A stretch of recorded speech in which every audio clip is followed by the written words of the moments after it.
Hi guys, আমি এখন যাচ্ছি মন্টে ক্যাসিনো পাহাড়ের উপরের একটি গিফট শপে। এখানে কিছু বইয়ের কালেকশন আছে, চলো দেখি।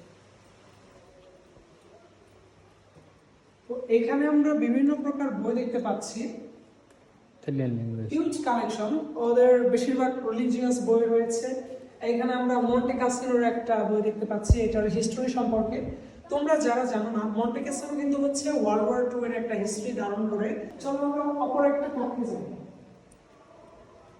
এটার ভেতরে কিন্তু একটা গিফট শপ, আর এখানে হচ্ছে ভিডিও করা নিষেধ, so আমরা এখানে ভেতরে যেতে পারবো না, গেলেও দেখাতে পারবো।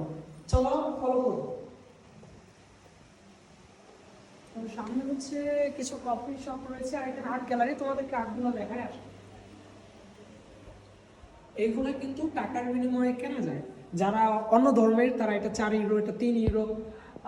তারপরে হচ্ছে এখানে বিভিন্ন জিনিস রয়েছে, এখানে পুরোনো আর্টগুলো রয়েছে। এখানে আমরা রোমান এম্পায়ারের ওদের হিস্টোরিক্যাল আর্কিটেকচার আর ওগুলো দেখতে পাচ্ছি। আর এটা হচ্ছে মন্টে ক্যাসিনোর একটা ছোট্ট,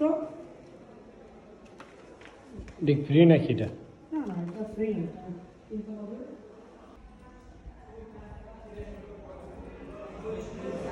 আজকে রোম থেকে কিছু স্কুল থেকে বাচ্চারা এসেছে বেড়ানোর জন্য। ওরা এই হিস্টোরিটা দেখার জন্য এসেছে, যেহেতু এটা লাজিও রিজনের ভেতরে, তো বেড়াতে আসে। আর এই দিক দিয়ে এটা হচ্ছে ভেন্ডিং মেশিন, আমাদের ইউনিভার্সিটির মেন্সার মতো কিনা যায়। আর এই জানালার ভিউটা অবশ্যই দেখানো উচিত। জানালাটা আমি খুলি যদি পসিবল। না, এটা লক করা, পার্মানেন্টলি লক করা। পাহাড়, দূরের সাদা পাহাড়, স্নোই মাউন্টেন দেখা যাচ্ছে।